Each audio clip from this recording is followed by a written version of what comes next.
couldn't figure out what the story was. I was like, I don't want it to be I don't want to crap on Harriet the Spy, but I didn't want it to be Harriet the Spy. I wanted it to be something that was emotional and special. And it's Jimmy.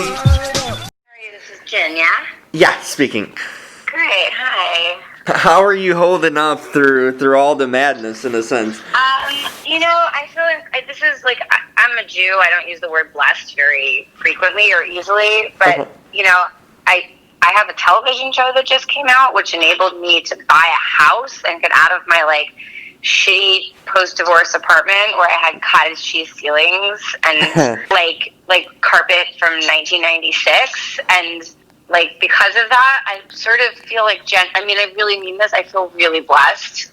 I'm spending the pandemic in a night, it's not, if I lived in Indiana, I'd have a bigger house. It's LA, so it's right. Clear, but, I have, space, and it's clean, and it's nice, and there's a yard, and there's sunshine, because it's LA.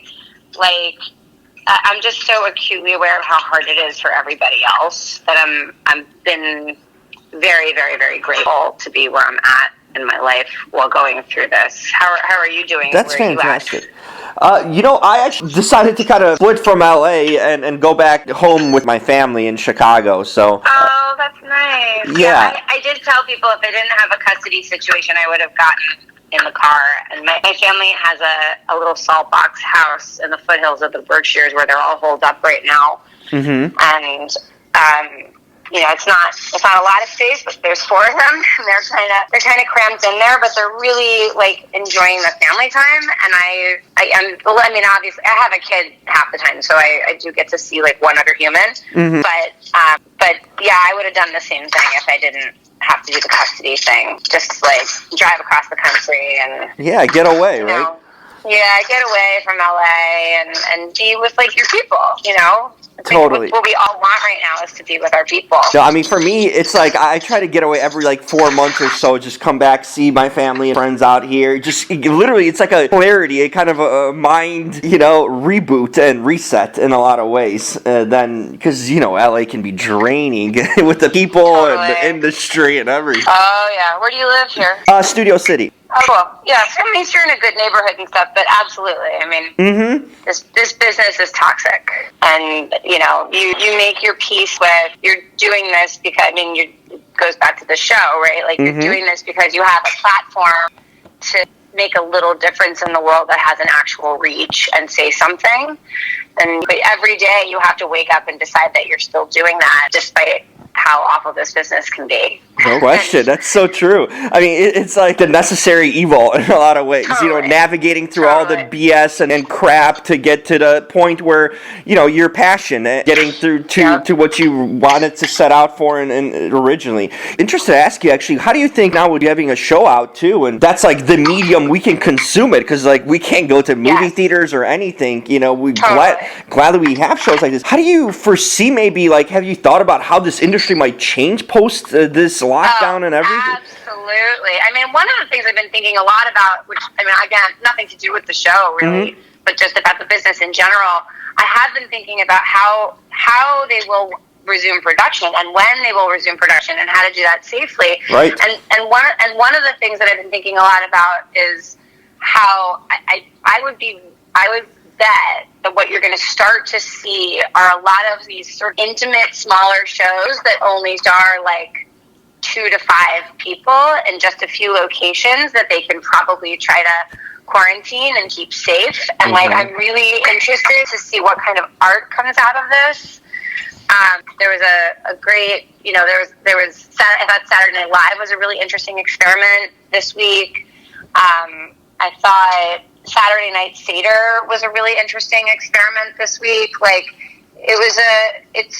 I'm very curious to see what art comes out of it. I've certainly been, our season 2 productions obviously had to shut down, and mm-hmm. we don't know when we're coming back. And I've been thinking, what can I create in this that will lift people out of whatever it is they're feeling and is actually producible once they sort of lift the immediate lockdown, but isn't something that would require 200 crew members and rain bars and you know, and you know, 15 children and studio teachers and whatever. Like, you know, it changes the way that you look at how you create. And I think, you know, some of the best art has been created in times like this under time pressure. It's also interesting, I mean, kind of getting the pulse of the people in a sense, you know, and speaking to different filmmakers and actors. And I think we as people are going to be changed in a sense too, where maybe we'll want more intimate real life stories, judging by how people are now kind of reacting to the seriousness of it. And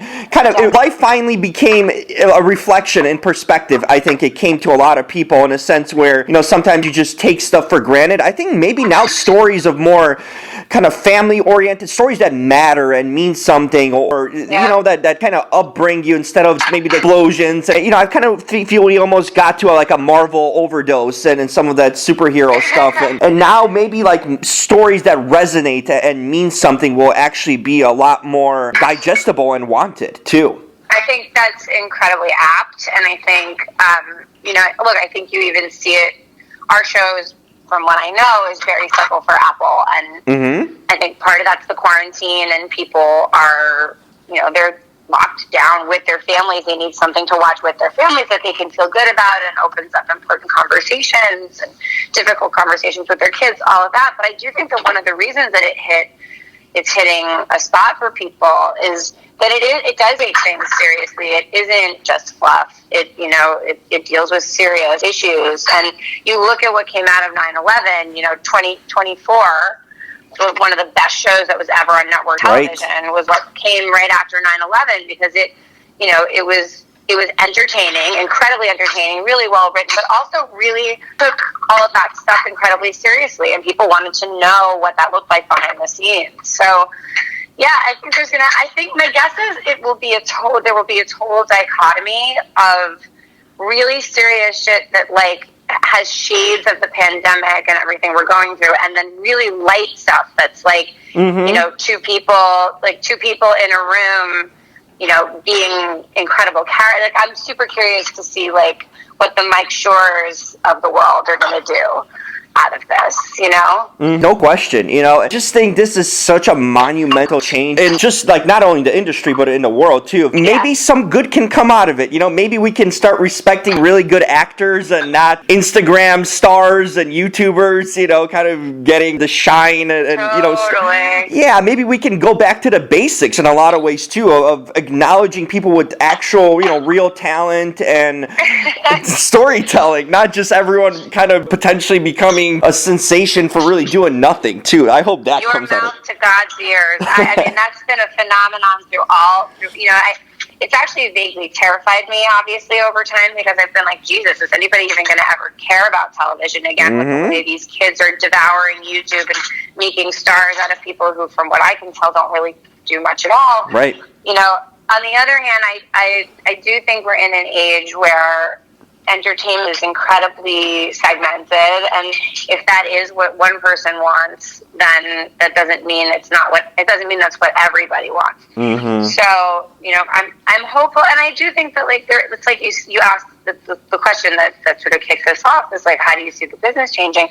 I hope that we are indicative of how the business changes. If we're going to go into, I was watching CNN the other day, and they said that this could go on and off for like up to 3 years, really. Right.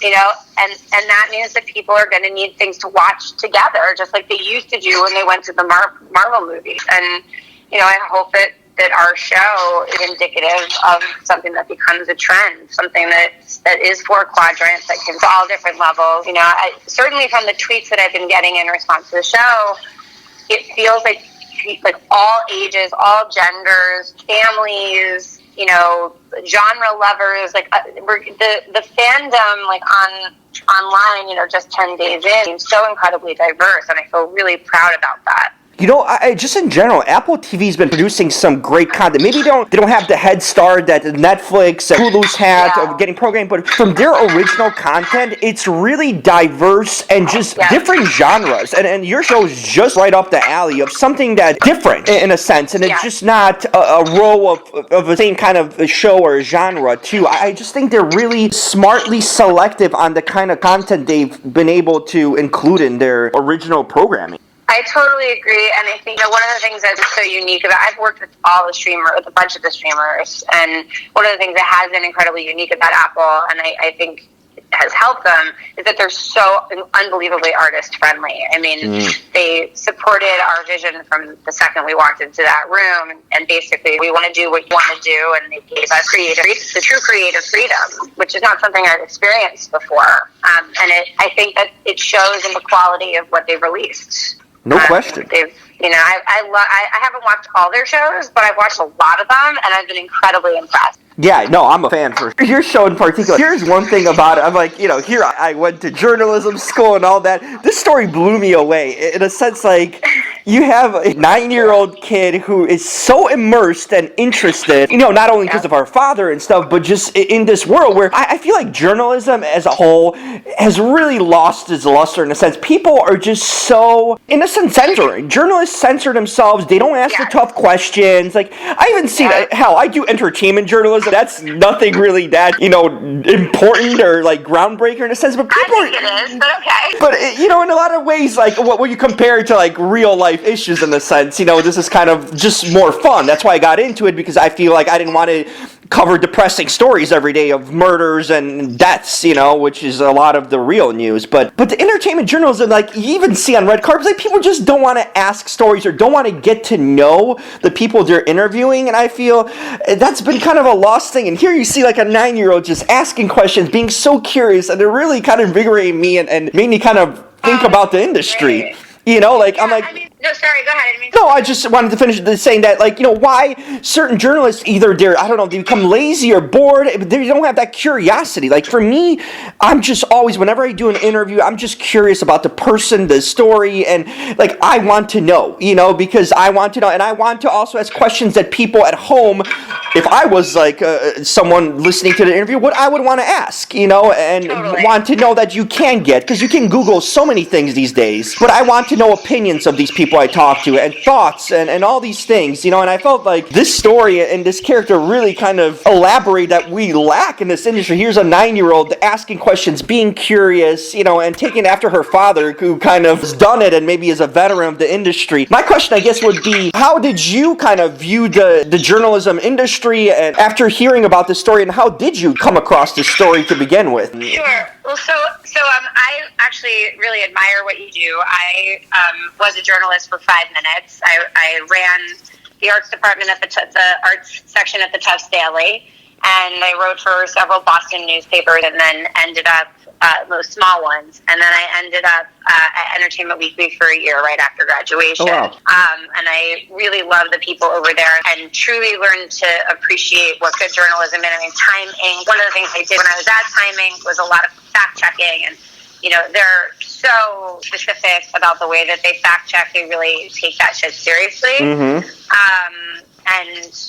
But what I did learn when I was there was, oh, wow, I'm not actually meant to do this. Like, I saw how the really good ones were doing it. Jeff Gordinier and Mark Harris and, it's just Gillian Flynn, who ended up becoming a novelist. Oh, yeah. And I was just like, I don't have that. And so I applied to film school, because what I sort of realized was I think I was covering what I really wanted to be doing with my life. But I always loved journalism, and